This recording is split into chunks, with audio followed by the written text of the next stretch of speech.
नमस्कार दोस्तों। देश में हर जाति धर्म मजहब का सम्मान बराबर है। हमको सिखाया गया कि सभी धर्म समान हैं। इन दिनों देश में लोकसभा चुनाव होने हैं।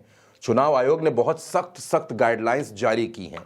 छोटी छोटी बातों से लेकर बड़ी बड़ी बातें बताई हैं, समझाई हैं।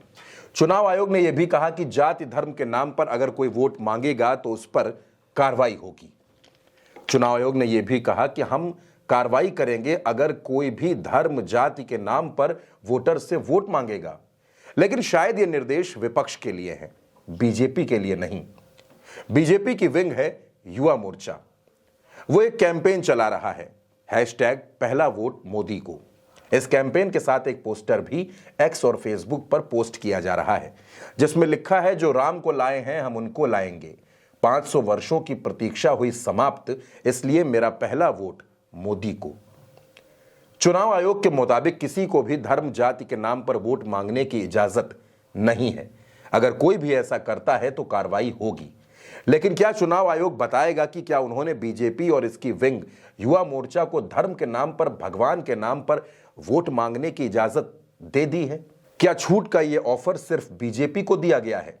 सुप्रीम कोर्ट ने भी कहा है कि धर्म के नाम पर वोट मांगना गैर कानूनी है। चुनाव एक धर्मनिरपेक्ष पद्धति है, लेकिन बीजेपी न सुप्रीम कोर्ट का आदेश मानती है, न चुनाव आयोग के निर्देशों को सीरियसली लेती है।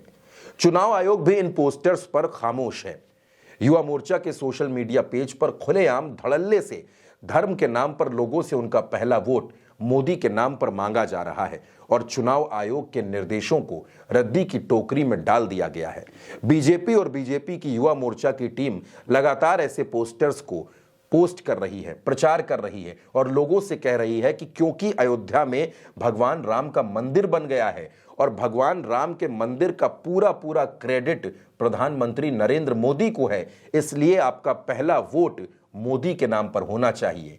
और चुनाव आयोग इन पोस्टर्स पर पूरी तरीके से खामोश है। चुनाव आयोग ने चुप्पी साध ली है। वो ना तो कुछ बोल रहा है और ना ही बीजेपी पर किसी तरह की कोई कार्रवाई कर रहा है, जबकि जाति और धर्म के नाम पर वोट मांगने पर कार्रवाई की जाएगी, ये चुनाव आयोग ने ही कहा था। चुनाव आयोग ने जब तारीखों का ऐलान किया तब साफ साफ बता दिया था कि चुनाव में नेताओं को और प्रत्याशियों को किन किन निर्देशों का पालन करना है और अगर वो ऐसा नहीं करते हैं तो उन पर कार्रवाई क्या होगी। धर्म और जाति के नाम पर वोट मांगने को भी सुप्रीम कोर्ट ने गैरकानूनी बताया और चुनाव आयोग ने भी कहा कि ये सही नहीं है, अगर कोई ऐसा करेगा तो हम उस पर कार्रवाई करेंगे। लेकिन बीजेपी के इन पोस्टर्स पर पूरी तरीके से खामोशी है।